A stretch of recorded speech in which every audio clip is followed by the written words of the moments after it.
thatmovieguyUK. Sup. Content delay. Yes, I know. LFF reviews on the way, I promise. So, sorry, I actually want to talk about one movie before we go back to LFF, and that is Jim Hoskins' An Evening with Beverly Luff Linn. If you have no clue what this movie's about, maybe go watch The Greasy Strangler first and then come back and maybe potentially go and watch this movie. Jim Hoskins movies are not always for everybody, we know this. The Greasy Strangler like creeped the hell out of me. It was disgustingly weird, but I loved it. And I was very intrigued by this film. Obviously at Sundance, it didn't get the reception that people expected, especially considering that Hoskins has like a stellar comedic deadpan cast in it. And when it came to London, Sundance, not so good again. But An Evening Beverly Luff Linn follows the story of Lulu, played by Aubrey Plaza. She is a waitress at a restaurant coffee shop run by her husband, Shane Danger, played by Emil Hirsch. And he actually fires her from the job that he gave to her because he was trying to save his own back. Family woes happen, there is no money. And she mentions about her cousin who has a cash box. Then Shane Danger then goes on to steal this cash box. Lulu is like, no, that's my money. It's not your money. So she sends a hitman, played by Jermaine Clement from Flight of the Conchords, to retrieve the cash box and probably hurt Shane. She gets the box, then they decide to run away to a hotel which has a former lover called Beverly Luff Linn, who is a magician headlining act at this hotel, and she basically goes there to rekindle lost love or fall in love with Jermaine Clement. Who knows? Jim Hoskins really is the master of his own style. He doesn't let it go over the top. He maintains it and controls it so beautifully. And he always makes sure that we know that we're in the world of Jim Hoskins. Because I can tell you, from the weird 70s, 80s aesthetic to the strange glasses to the denim shorts that the men wear to the food that they eat, it is just purely disgusting, and it is truly his own world. He really is like Wes Anderson, but in a more of an indie way. He really does hold his own style. And I do hope that his artistry does continue to stay like this, because people will try and change him. And you know what we say on this channel, never change. He should never change, because he is a true artist, really is.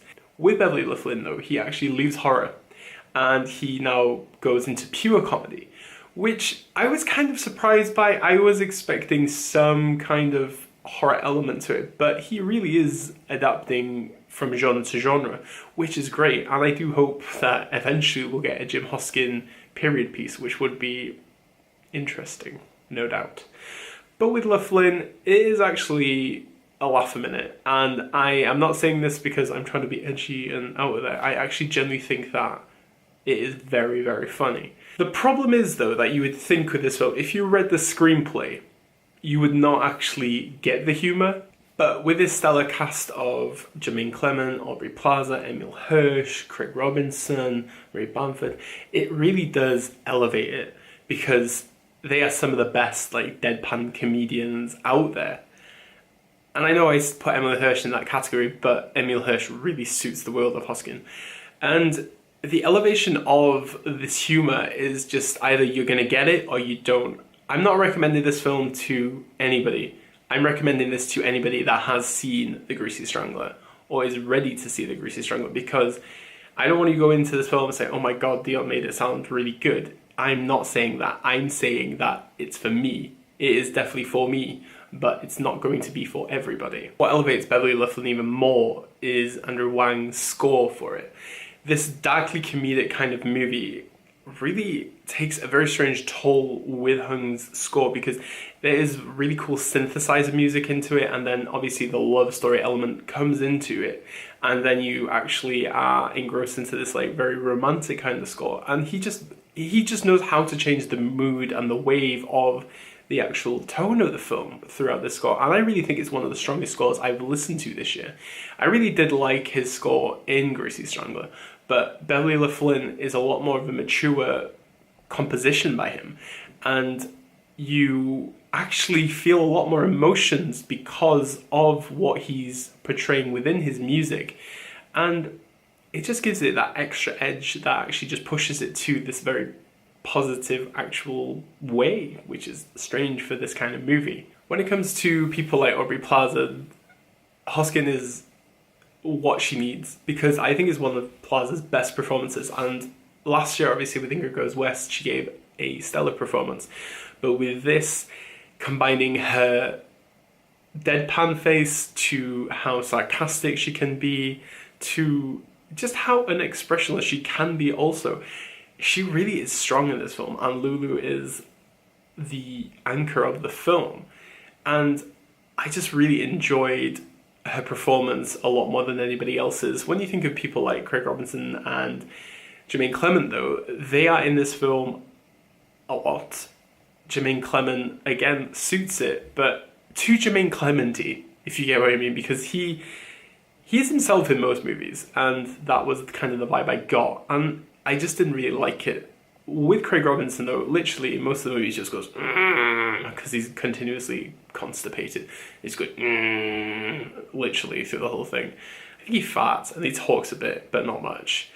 With Emil Hirsch, though, I was really surprised. It was like this really over-the-top kind of like Les Grossman, Tropic Thunder kind of vibe, and he's not in the movie that much, but I liked him. He was actually really funny. Beverly Luff Linn is not your generic comedy. It is not a Kevin Hart comedy of any way, but it is a very special and really funny piece of film. It's only an hour and 40 minutes long. If you want to give it a go, please give it a go. If you think it's not your thing, I would not recommend, because it's just not for everybody. Like I said, it was definitely for me. Definitely for me. It is a beautifully colour paletted film. It is darkly funny. It is just bonkers, and probably my favourite comedy I've seen this year. Definitely. Like I said, it is available on demand and in some cinemas at the moment. It's actually available on Blu-ray on the 29th of October if you are interested in the Blu-ray or the DVD. Like I said, my written review is on my website, www.thatmovieguyuk.wordpress.com. And all my social media is below. All my reviews and everything on mini reviews are on my letterbox, so check them out. And like I said, all the LFF stuff is coming, I do promise that. And like I say on this channel normally, Diolch danke, obrigado, merci beaucoup, arigato, dankeschön, bitteschön, all the shins. And obviously, never change. Especially Jim Hoskins right now. Never change.